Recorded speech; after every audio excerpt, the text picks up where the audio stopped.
Hello, YouTube. Today I want to talk about virality, as in viral posts, mostly on Facebook, and the idea of collective consciousness. So, Facebook right now, I noticed, has a flow of mostly viral content. For example, the recent videos about the cop shooting that one guy. I can't really remember the name and the details, but I think that's something that a huge portion of our society is now aware of. And what I noticed is I joined international groups of on Facebook where it includes people from other countries, and um, the posts that they were posting would be the same posts that the people on my friends list are posting, which I thought that's crazy. And it would usually only have a delay time of 1 day. And I think that's insane because that means that this information is spreading virally across the globe pretty much within a day. And I think what's weird about that is that everyone is going to be having some reaction to it, and that reaction is likely going to be synchronized to a huge amount of people. And I think it affects society on a daily basis, and I don't think people are paying attention to this that much. But like the one video where um, that motorcyclist kicked some car, and then the car road raged all out of control, and then like flipped another car and stuff. I feel like now people there's probably like a portion of people that are like constantly thinking, oh man, motorcyclists suck, they're always disrespectful, and they're probably like not even thinking about the context of the video, and then they're going out in public and getting irritated with cyclists basically.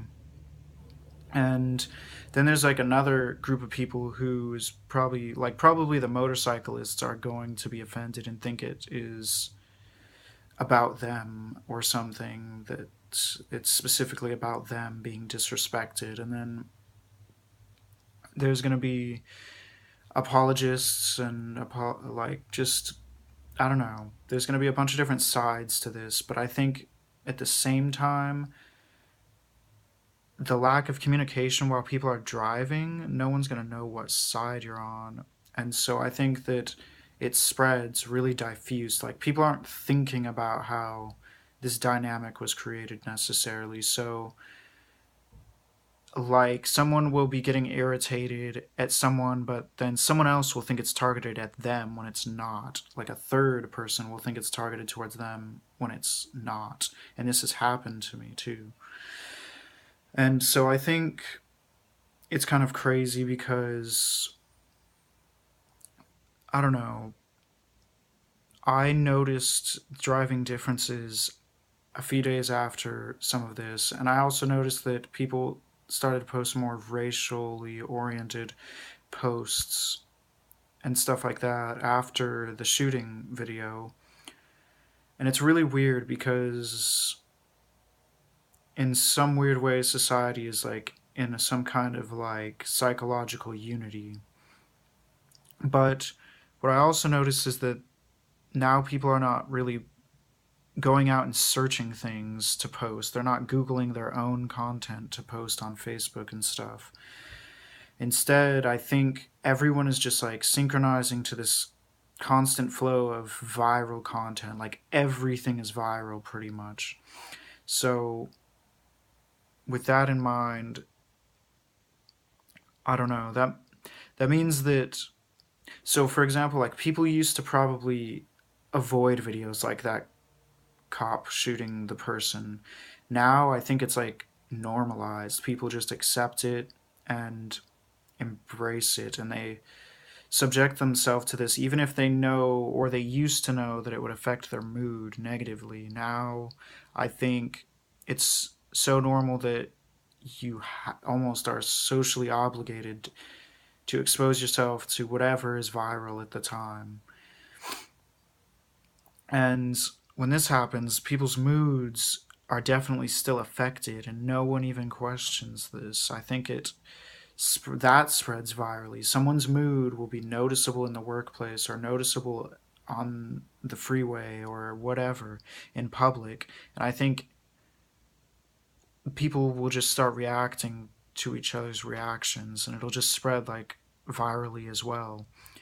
And I feel like people don't even like talk now. Like this kind of viral communication is essentially a new way of communicating.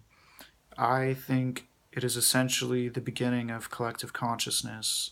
And the problem with that, though, is that people can study the viral flows and like treat the collective consciousness as if it's one person.